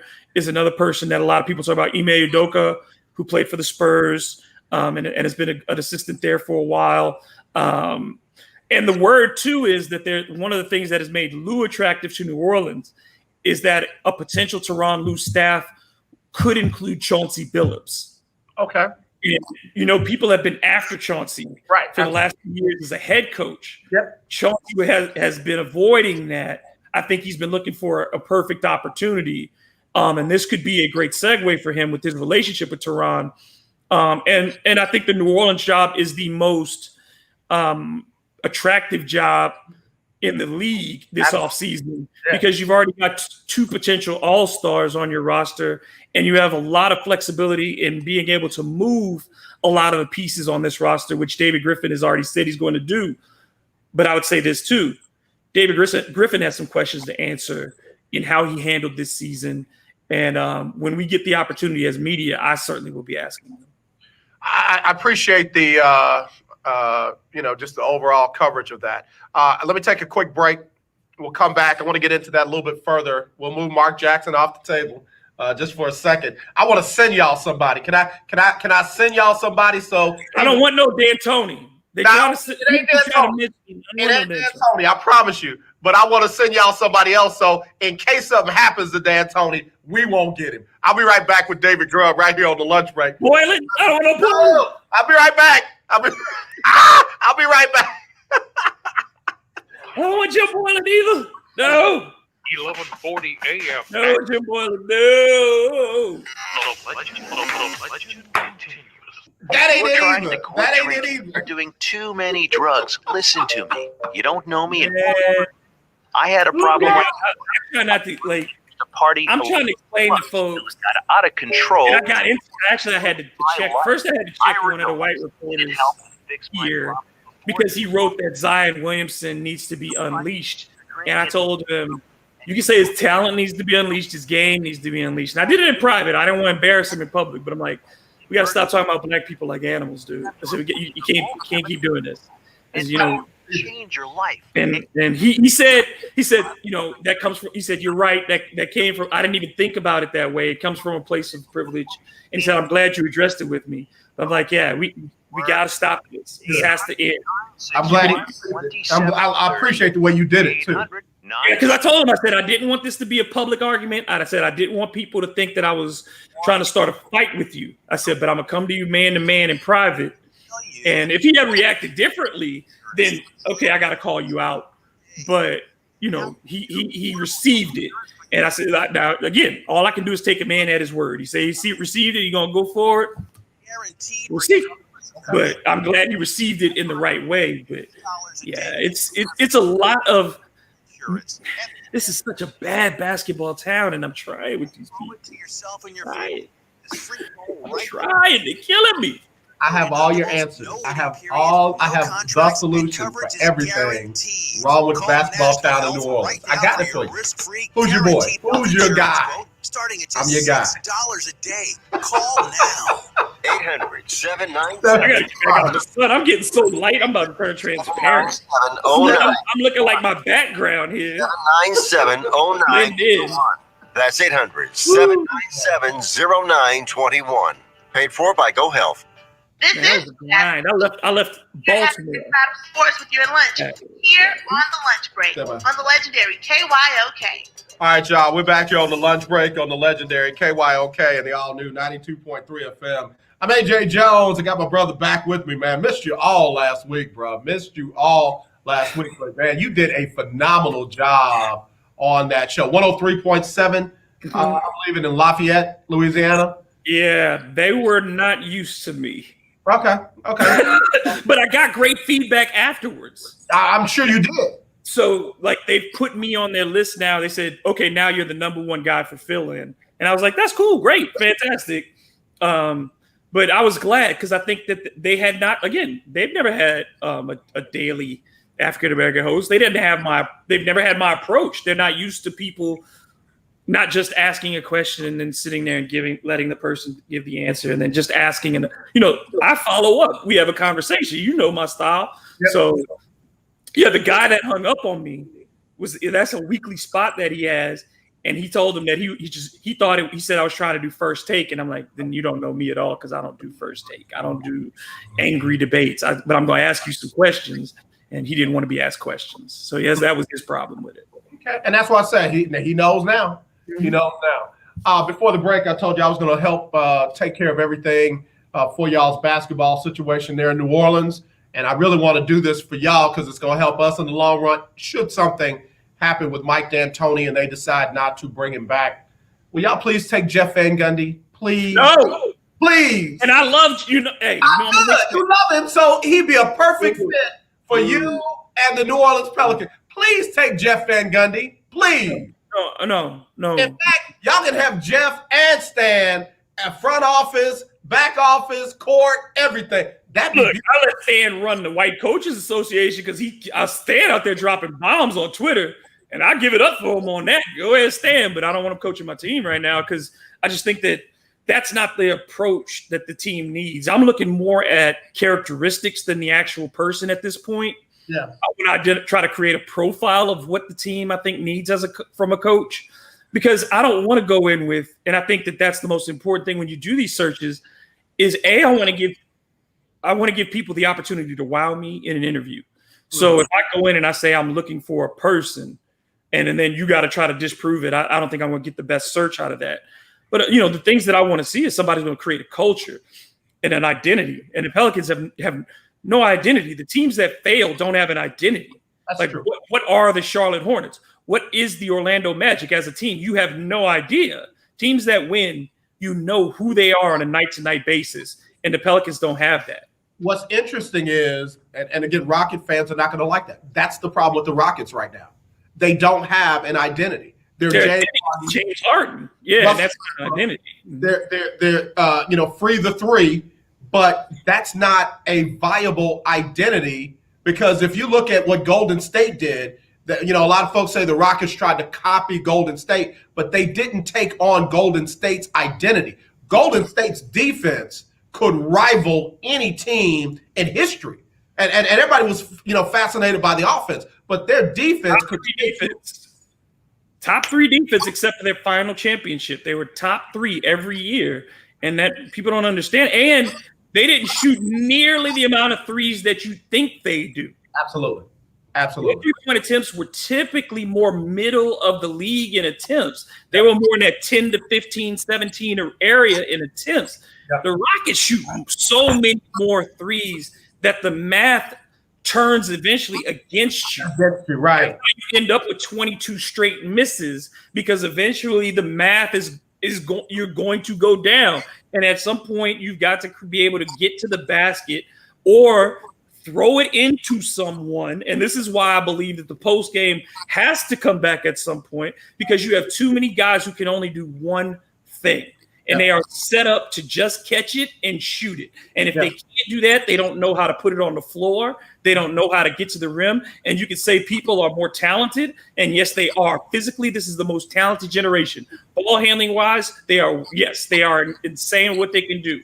But I think the teaching of the game of basketball, the part of being on the floor and being able to adapt in the middle of a situation and read it, that skill, basketball IQ, is at a premium in the NBA right now. There are not a lot of players who have an extremely high basketball IQ, there never was a term two-way player when we were learning the game, because you had to play on both ends. Right. You had to do everything. And if there was a guy who was a one-way player, he had to be the kind of one-way player that, like a George Gervin, who gonna drop 50 on you tonight. Right. So that my 50 offsets the 20 I gave up. But you can't have, we never talked about that. And now you have all these guys who their only job is be in a spot and wait for the ball. And that's not basketball. Yeah. Yeah, look, given that, when you look at the way the playoffs have set up, first of all, that was a great playing game with Portland and Memphis. I love what I see from both of those teams. And, by the way, that is not the last time you'll see Memphis knocking on the door of the playoffs, because, you talk about basketball IQ, Ja is for real, bro. I mean, they just don't make him like that. That's just, that young man has been here before. I like what I see out of them. When you start looking at that opening round matchup with the Lakers and Portland, and I'm talking about this Portland team, not the Portland team that came out of the chute. This Portland team, when you got bigs galore who can do multiple different things and, pull down 20 rebounds, giving you 20 additional opportunities to score the basket. And if you leave them open, him open, talk about Nurkic. If you leave him open, he can knock it down and make your big pay for not playing defense. Bruh, it could be very interesting in this first round matchup with the LA Lakers. I mean, the Blazers were my dark horse team. They were going into the bubble. I thought that they were the best set up to make a run out of all the teams there, because they had been there. Because that the only reason in my mind that they weren't already among the top 8 was because of Damian Lillard's injury, where he missed so many games before the season shut down. I had no doubt that they were going to be one of the top 8, if the season had played out with 82 games, as they got healthy. And you look at the situation with them playing the Lakers. First, let's look at the Lakers. Offensively, the Lakers are abysmal right now. So, and watch them play. And their two most important parts, Anthony Davis and LeBron James, are having horrible, horrible games. LeBron is shooting somewhere around 41%. AD is shooting something like 42%. He's shooting below 30% from everywhere except at the rim. And one of the things, Raja Bell, I watched him talk about this. And, Raja, one of the great one-on-one defenders that the league had for a number of years.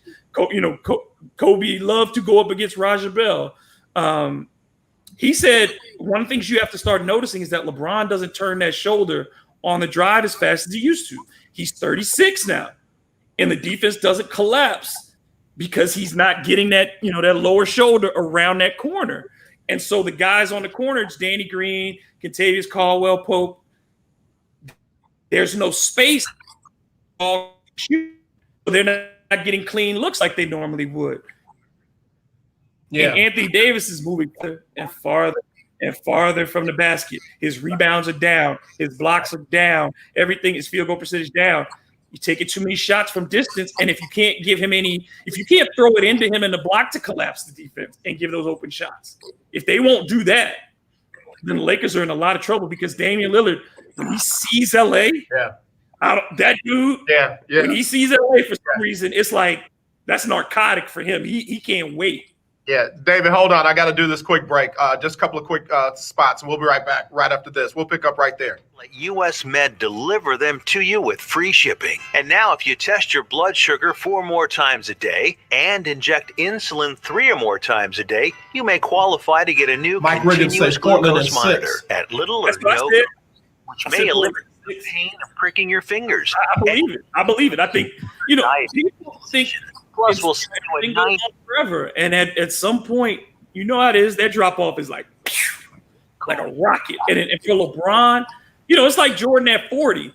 Jordan at 40 was still great. Like, people want to say, oh, the Wizards years were so bad. No, for a guy at 40 to still be putting up 20 and shot a decent percentage and had been out of the league for those years in his legs. Right.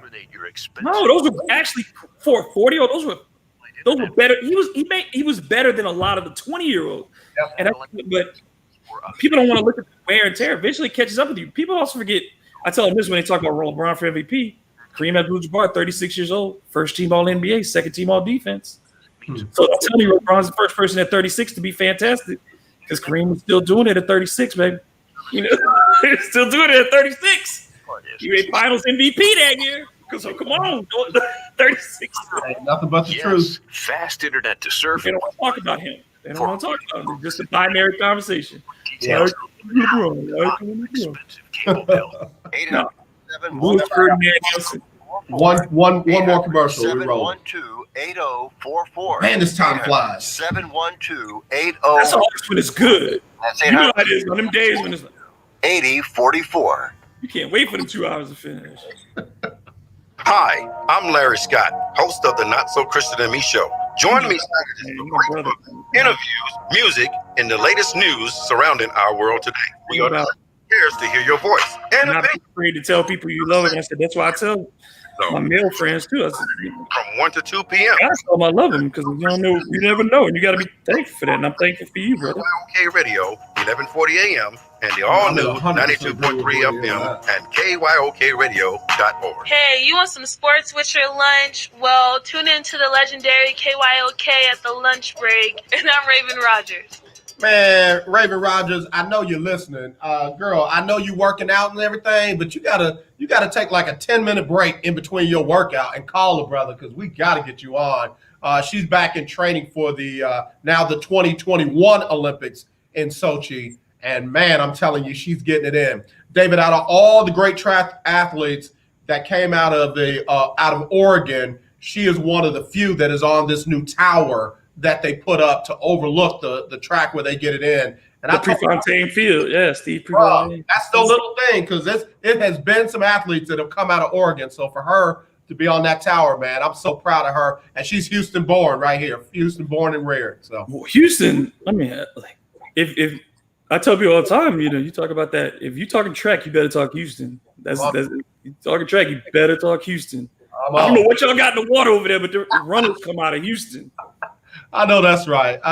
So, hey, we getting back to these playoffs and Big Mike Riggins, who I got to admit, I used to say that Dame Lillard could win a rap battle, kind of, because he didn't beat Shaq, but could win a rap battle, but he couldn't win no games, and Lillard is balling. And I got to give C.J. McCollum some love. While I love Ja, C.J. was saying, he can't guard me. I can't say it exactly the way he was saying it, but he was like, he cannot guard me. And sure enough, that proved to be the case.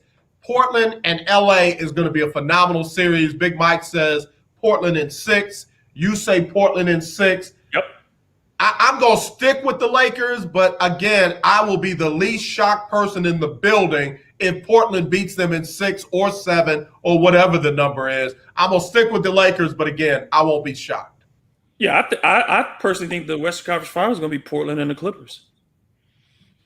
That's because that's the second round too, over whomever they play. The teams that I look at, and you know, they're very flawed. So I think Portland, if Dame, you know, this is one of those things where you're looking for in baseball, you got to have the hot pitching staff. Can they strike folks out? Are they on there? In hockey, you ride the hot goalie. You know what I mean? And in football, sometimes we see a wild card team. They just get it at the end of the year and they figure it out.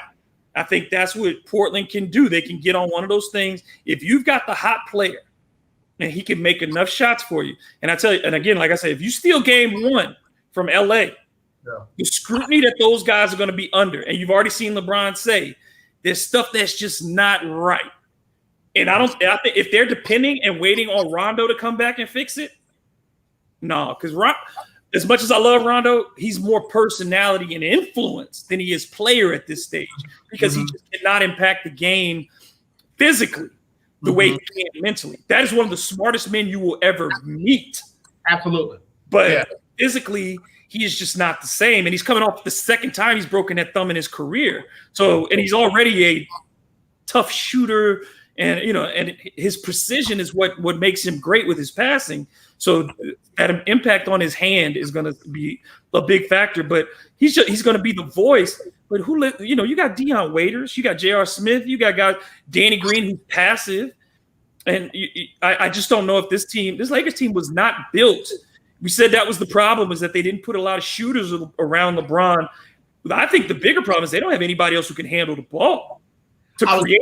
I was going to say, how big now is the Bradley opt-out than it was when it first happened? Because now it looks paramount. I mean, just like you said, to get somebody else to be able to handle the ball efficiently and effectively is a problem. And now all of a sudden that opt-out seems real huge. I'm telling you, if you Avery Bradley, you better not go back to LA.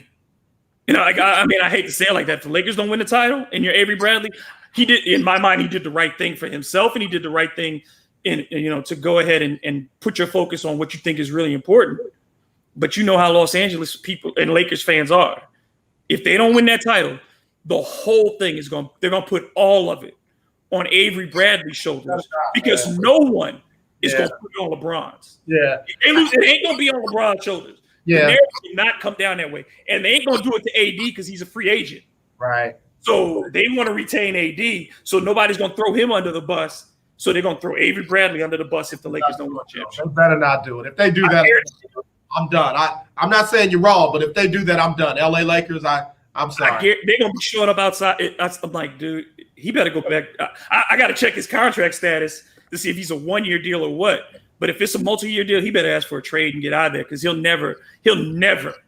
If people think that you stole LeBron's last title opportunity because you had to go, and you know, particularly fans who don't give a damn about the movement, excuse my language, but you about those folks, come on. All right, let's go to number 1 versus number 8 over the East, Milwaukee and Orlando. Anything there?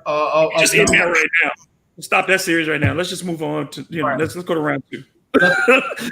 Don't even play it. They don't even need to play that one. I got you. Let's go 2 versus 7 in the West. Clippers and Dallas.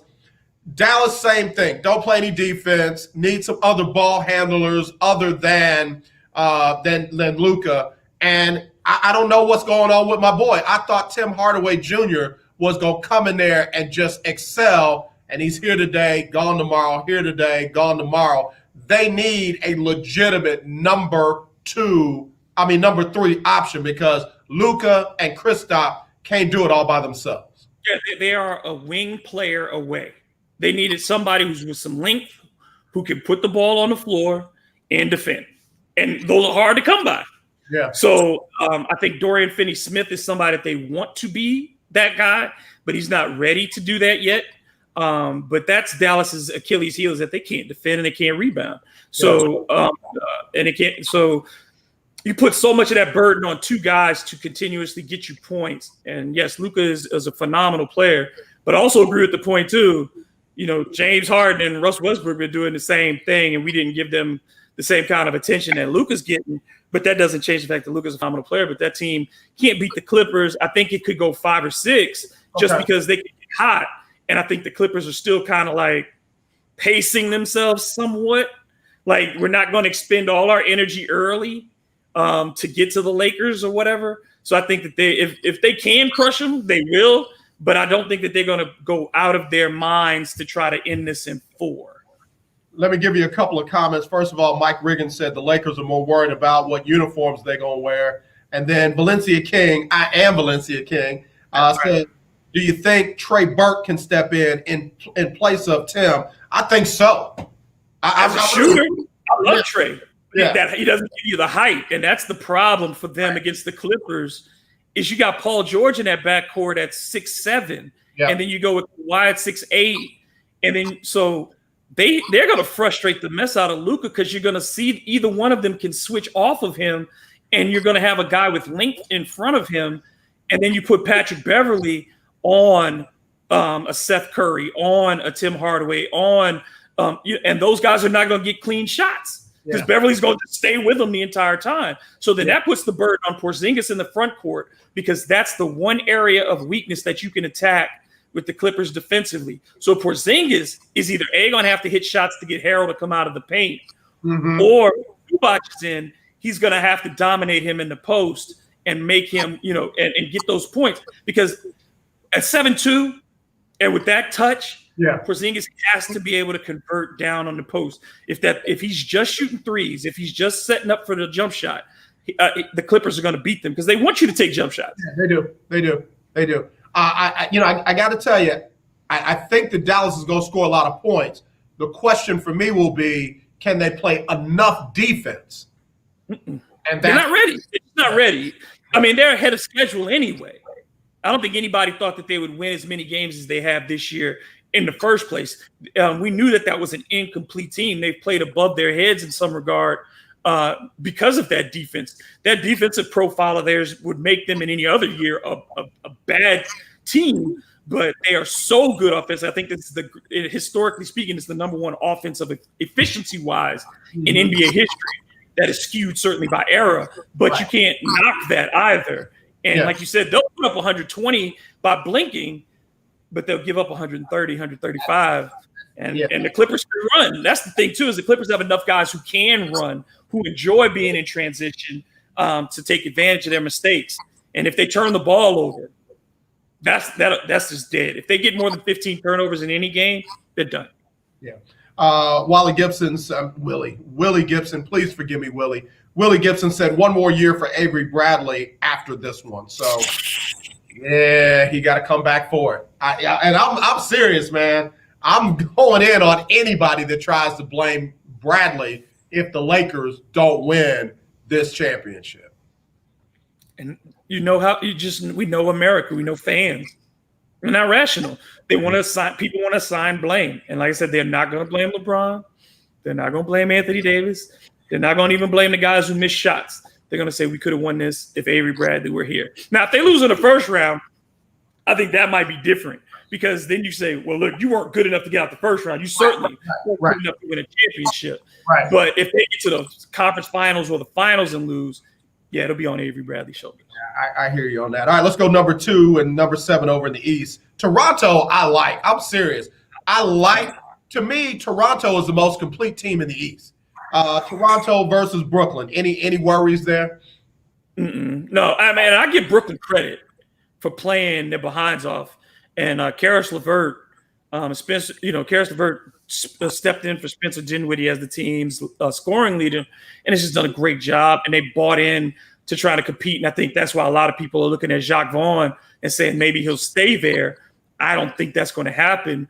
But yeah, I mean, Toronto, Nick Nurse is I think right now the best coach in the league.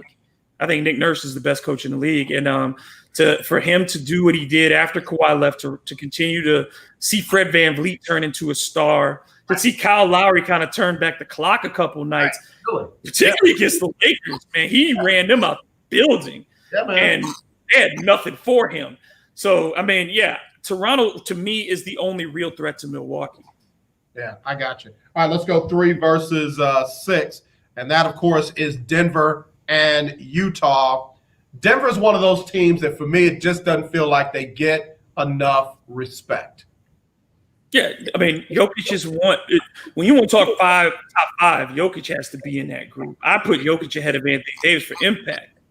For impact, nobody impacts that team, as much as he does. There are people, who do it on that same level, not more than, excuse me. So I think Denver, Utah is a team that doesn't have itself together. Conley is up and down. Donovan Mitchell is kind of, without having that Bogdanovich out on the outside to take some of that pressure off, them having to move Joe Ingles back to the 2, which means you're going to have to create and facilitate more. But that pick and roll doesn't have Bogdanovich on the end of it. I think that changes them too much. And their bench is not particularly deep.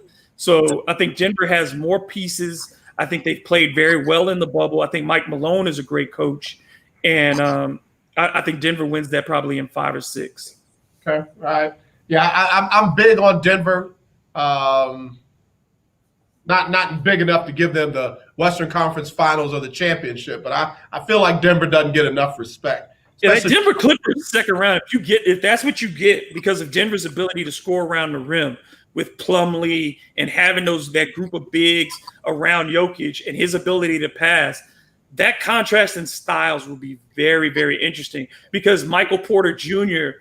At 6'10", 6'9", on that perimeter, that's a tough matchup for a lot of people. And so you give them that length to have Michael Porter Jr. be able to play the 3 or the 4, and then to have Jokic at the 5, to have all of the bigs they have, still have Paul Millsap to still have those guards, that depth at the guard position. How old is Paul Millsap? Is he 206 or is he 208? I think he's only like 34, actually, like 34 or 35, but he's been around so long. He was 5. I mean, like Paul Millsap is still in the whole doggone NBA. But I mean, don't you? It's like they're guys that you look at and you're like, they've been around so long. We forget that how many of them came in early. He was a junior. He wasn't a sophomore or freshman or anything, but still, yeah, Paul Millsap, it's like, yeah, you've been around a minute because you talk about Utah and, of course, in Atlanta, and now it's like, but he's dependable. And that's the thing is like you don't need him to give you 20, but if he's giving you 14 and 6 every night and he doesn't mess up, man, that's a great thing to have. All right, so you got Denver beating Utah and what? I think Denver beat Utah. It's like 5 or 6. I think they could sweep them. Really, they could if Denver really wants it. But we'll see how it goes. I mean, I just this format again. It could because without a home court advantage, without travel, certain things are different. So we'll see how teams respond in having to play faster. Having less time between games to make adjustments. So that's going to be an interesting thing too to see how coaches adjust from night to night because they're not going to have the time to go look at a lot. From day to day to do a lot. There's not going to be a ton of practices between games. So that's going to be something. But I think Denver is the better team. And it's cut and dried to me. All right. So over on the East, it's funny that this is the 3 versus the 6, Boston and Philadelphia. Before you came on, I said, this is like that old time wrestling tag team, like, oh my God, not these two, like the Rock and Roll Express versus the Freebirds, or the Road Warriors versus pick some Devon Eriks or something like that. We just is like, man, whenever these two get together, throw the records out and just let them go at it. Boston in the 3, Philly in the 6. What you think's gonna happen? Ben Simmons right there means that Joel Embiid is gonna have to play like the player that people think he is. Mm-hmm. And Joel Embiid is not prepared to do that. Joel Embiid is the most immature superstar that people want to have in this league. He does not want it. I just don't see it. Joel Embiid, I think, does not understand that he could be by the basket and put up 35 every night. But he wants to shoot 8 threes in games. He wants to he has never come in shape. Have you ever seen Joel Embiid look like he's in shape? True. And I've been a Joel Embiid apologist. Like he has all the skills. He has all the skills. There's nothing that he cannot do basketball-wise. But he has in a lot of ways, he reminds me of DeMarcus Cousins. Not as good a ball handler as DeMarcus or a passer. But as far as being able to step out, being able to have all the footwork around the post, to have the strength to be able to create. Because it's not like I don't think Joel is this phenomenal athlete, but at the same time, he's very, his feet are light, his hands are soft, but his mind is a little bit soft too. And I just don't see that desire. And I think this is where they pay the price for letting JJ Redick and letting Jimmy Butler go because they don't have a leader. Who's that guy on that roster in that top 5? Are you going to follow Joel Embiid into a fire? He's just not, because you don't know if he's going to do it that night. He could put up numbers, but you don't know if he's going to be the guy who carries you or the guy who shoots you out of a ball game. And that should not be the case for your center. Yeah, I got you.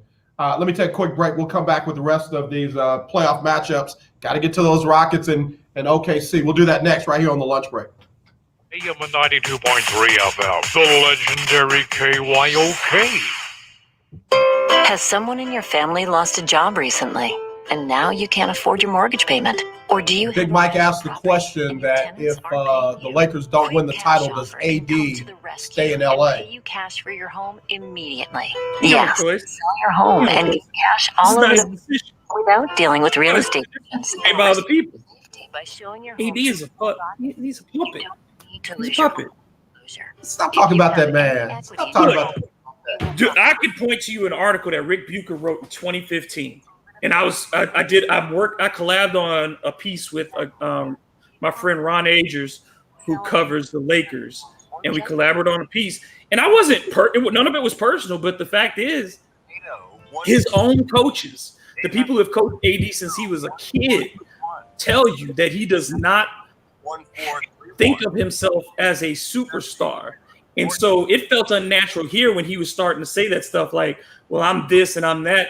It never felt natural. It sounded like bravado. And like I said, I know Dino, who I do stuff with, Dino Hansen, his uncle, Thad, is Thad Fouché, who was Anthony's original agent.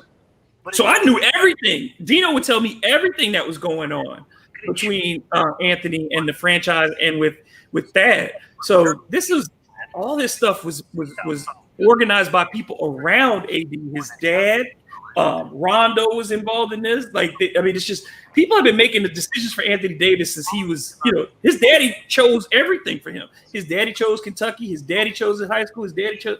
And this is all about his pops is an undue influence, and he's going to have to shake that at some point because you saw how Lonzo did it, and you see how LaMelo has done it.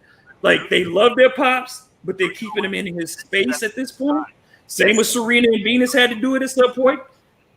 That's what Anthony Davis has to do. Is at some point you got to tell Dad, we can't be in business together. It just doesn't work that way. I have to be my own man, and it's just you can't ever do that when other people are making your decisions.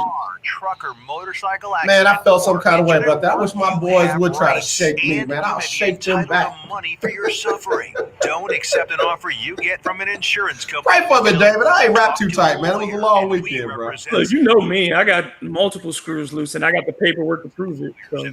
Fight to win and they're so good they stake their reputation on it by only getting paid if you win. So if you've been in a serious car, truck, or motorcycle accident or hurt on the job, find out today for free what kind of compensation you may be entitled to. Call the legal helpline right now. 800-547-4170. 800-547-4170. 800-547-4170. That's 800-547-4170. This is Jasmine Highsmith, and you're having Inside of Sports with your lunch here on the lunch break on the legendary KYOK. All right, y'all, we're back here on the lunch break on the legendary KYOK. It's our final segment. And, again, it's good to have my brother back on the show with me, man. I know you were out doing your thing. But, yeah, man, I missed you, man. I missed you. We had a little fun while you were gone. I felt bad myself. I was just like, I was missing that part of the routine. And I was just like, I was so exhausted. I was getting up at 4 a.m. to make that hump over to Lafayette. Bro, let me tell you something. I've done a morning show. I used to co-host with my good friend, Letitia Jackson on the Wings of Faith, KWWJ. And just to get there, I had to get up at 4 o'clock. I'm on from 6 to 10. And it just seemed like the rest of the day was in slow motion, man. It was just in slow motion. So I totally understood. Last week, my birthday was on Tuesday. I recorded 3 podcasts and did an interview that day so I could have stuff in the can because of the shows. So even on my birthday, I was just like working. So last week was just up until yesterday. I'm glad it's passed, but man, it. It's exhausting. I hear you. Are you participating in the Saints training camp virtually or anything like that? No. Allowing, I think, 10 media people to be out on the field. I'm not one of the 10. I never have been. I don't even think my name is ever in consideration. But are you? No. Yeah, I'm not even close to that. I haven't covered a Saints game in so long that they sent me ticket. They called me about buying season tickets because I don't go to games. So, I thought that was hilarious. I'm like, I haven't been. I don't have a press pass. I don't go to games. I don't buy credentialed media official personnel, and they sending you. Hey, I was like, I haven't bought a ticket to a sporting event in so long. You know what I mean? Like I use my media connections to get into other games for other teams. I'm like, well, I'm covering this. Check on the team. I get in this game. So I hear you. Well, man, yeah, we got people, of course, running around here touting it like it's a badge of honor and all. I'm respectful of my media colleagues here in the city, but I'm also, man, the days of people trying to make shows like what we do here on the lunch break and stations like KYOK seem like we're not significant. Those days are over, man. KYOK is one of the longest call letters in this city's history. So, just because you on top today don't mean you're going to be on top forever. And I'm not, man. I'm not counting down to anybody else. I'm calling Negroes out that lie and say, oh, yeah, I talk to everybody. No, you don't. No, you don't. Stop it. Stop it. And the NFL and these teams, they're using this to their advantage because they can limit the usage and the access. Here in New Orleans, and it seems like the rules are different from team to team. They're only sending one camera crew each day from one station. Mm-hmm. And that station has to disseminate all the film that they record to everyone else. And to me, that's a problem in the sense that I have no control over what that person is focused on. I have no control. So I am now dependent on somebody who's not working for what I'm trying to do, the story that I need to write. And I may not have any support for it visually to back myself up. And that's so important for fans is as the fact that we don't have preseason games, that you're not going to see players in pads a lot.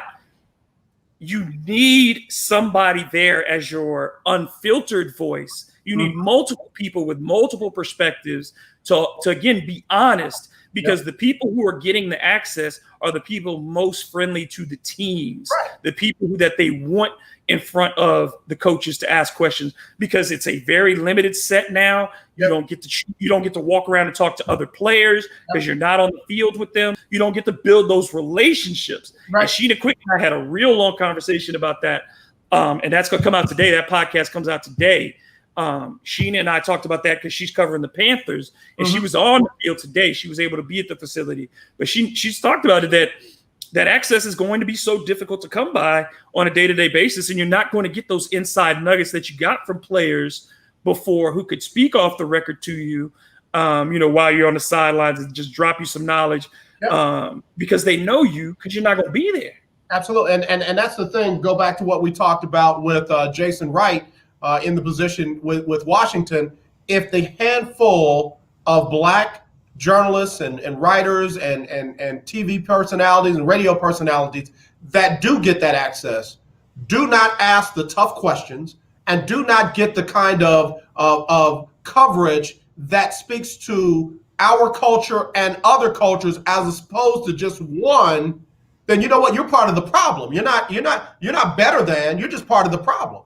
So go ahead. I mean, if you're just acting as PR for the franchise so you can continue to have access, you're not doing your job. You are actually hurting yourself, and you're hurting your readers and your listeners and all this, because they need objectivity. They need a set of eyes that is not speaking to just your fandom. They need to be realistic with you, and they need to be honest with you, because these position battles, these injury things, the stuff with COVID, all these questions need to be continuously asked. And there are going to be plenty of days where I think people are going to try to just gloss it over and ask very basic questions and try to get in and out with this. And teams are already limiting the number of questions you can ask.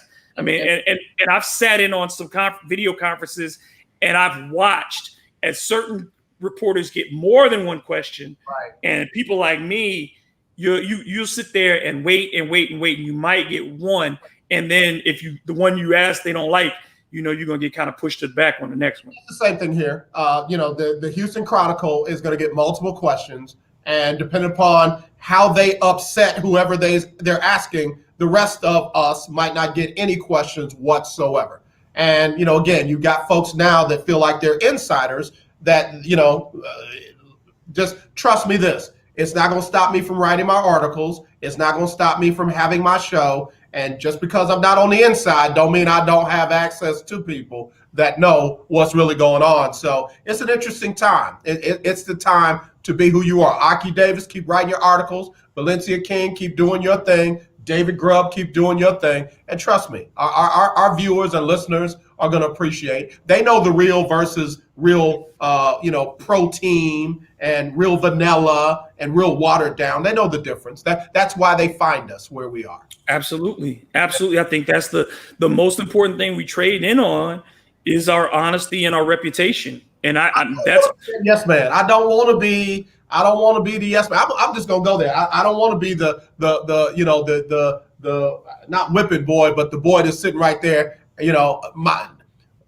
Look at my African American over there. Look at my black guy. I don't want to be that guy. I'd rather be honest and occasionally be wrong and come to the wrong conclusion, but be able to say in the moment I was honest and I was proven wrong and accept that, rather than say nothing ever and not make any analysis that's worth anything, and just, because you can get 750 words of pablum and people just will hand that to you and you'll read it, and when you're done, it's like it never existed because there was nothing of value in it. You just read it because you wanted to read about your team. Right. But you didn't get anything from it. How many columnists in your city right now are on autopilot? How many times have they written the same article about Bill O'Brien? How many times have they written the same article about Deshaun Watson? How many times have they written the exact same article about J.J. Watt? There are so many across this country in these major outlets that are on cruise control because they don't want to take a risk, and everybody wants to be fair. And that fair is not the word that you should be thinking about. What you should be thinking about is being equitable. Fairness doesn't exist, but being equitable means that you're going to come down on the side of the story where it lands, not on just trying to play both sides all the time. What's interesting is nobody has asked Bill O'Brien what's going on with the lawsuit, the discrimination lawsuit that was filed against the team when Brian Game was fired. Nobody. But we're asking about the Deshaun Watson contract. How many more times are we going to ask that question? It's not going to get answered publicly. How many more times are we going to ask about the trade with DeAndre Hopkins? How many more times? It's done.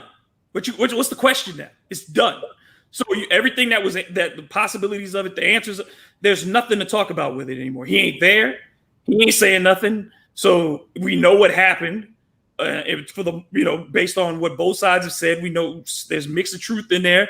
And why is it an issue at this point? You have to go forward. And like you said, the only thing you should be asking back about is that litigation, and he needs to be held accountable for that. But trying to do this DeAndre Hopkins stuff still, come on, Bill, you real pro-black now. Where was that when these black people in the front office were getting ushered out of the door? So I hate to do it. We got to go, man. Tell everybody where they can find you and follow you, and let me get Sybil Wilkes on here before we go. Yeah, you go anywhere where you get your podcast now. We're everywhere. So Google, Spotify, Apple, Pandora, Podbean, we're there. So just look up. You just type in David Grubb. You can type in Hard to Paint with David Grubb, but you type in David Grubb. I'm the only one. So you'll find me there. And then, of course, HITP with DG.com, my website. And man, right now it just feels like I'm in so many different places. So just, stay up with me on social media at DM Grubb, and you'll see what I'm doing next. Like I said, I got the podcast coming out with Sheena Quick today, and then I'm doing another one with Dino Hansen, and we're just going to go even more in depth on the NBA playoffs and the Pelicans. So check those out. And last week we had some great ones on sports and mental health with Aisha Deal. We had a great conversation with Sharon Brown out of Memphis, and talked about the Southwest Division with the Pelicans, the Grizzlies, and the Dallas Mavericks being the new world order in that division. Right. So great women who came on, and that part has been great because I think having Renee Washington is going soon. So she'll be on, and I'm sure Vashti Hurt and I will be talking soon again because, of course, with Carolina, I got to be in touch with what's going on up there with the Panthers and things like that. So, keep getting great guests. And again, the Lunch Break audience, I love y'all. I appreciate y'all. And I appreciate just the interest y'all showing me and my family, too. Just everything that y'all have done to love. And this is my second home. So, well, brother, we love you. Hopefully we'll talk to you again on Wednesday, right? Oh, absolutely. I'll be here. I slept, so I'm good now. All right, David, be safe out there, man. Let's go ahead and get Sybil Wilkes on before we got to go. And we'll do that right now here on the lunch break on the Legendary KYOK. In 2020 at 1920 prices on opening day. No, we don't want that. Here we go. What you need to know today about the coronavirus. As the U.S. grapples with the loss of lives resulting from coronavirus infections, Black and Hispanic communities are also experiencing a surge in drug overdoses during the pandemic. COVID-19 and the addiction crisis are hitting communities of color hardest, highlighting decades-long issues of underfunding and under-resourcing of the public healthcare system. After a warning that the spread of the coronavirus in Georgia is widespread and expanding, Governor Brian Kemp signed a new order over the weekend that would allow local governments to mandate masks, but only on publicly owned property, not at private businesses. The restaurant industry may take another blow soon as the Cheesecake Factory, Denny's, and at least a half dozen more chains face bankruptcy amid coronavirus. The restaurant and food service industry has lost nearly $120 billion due to the pandemic. Please visit SibylWilkes.com to subscribe to my free daily newsletter. Be informed, be empowered. All right, y'all. Have a blessed day. We'll talk to you tomorrow. The Legendary 1140 AM KYOK Conroe and 92.3 FM K222CX Houston. All right, lunch breakers, man. I sure hope y'all enjoyed the show. I definitely appreciate Garrick Jones and David Grubb making the time to come on. Those are two very good brothers, and both of them doing amazing things in their own respective rights. So y'all keep both of them locked up in prayer and make sure that y'all follow them and support them and what they're doing. Got another good Team Texas Tuesday coming up tomorrow. We'll get into more of the playoffs. Obviously, the Clippers will have played the Mavericks. We'll look at the matchup between the Rockets and Oklahoma City without Russell Westbrook tomorrow. So be sure and tune in for that. And as always, let's not be divided. Let's be united. I truly do love you. There's nothing you can do about it. So wear those masks. Wash your hands 30 seconds or more. Sanitize everything around you and be sensitive to everybody around. Give people 6 feet. Whether you believe in corona or not, give them 6 feet. And when you see that racism, kill it. Not the person, the racism. All right? Y'all take care. Love you much.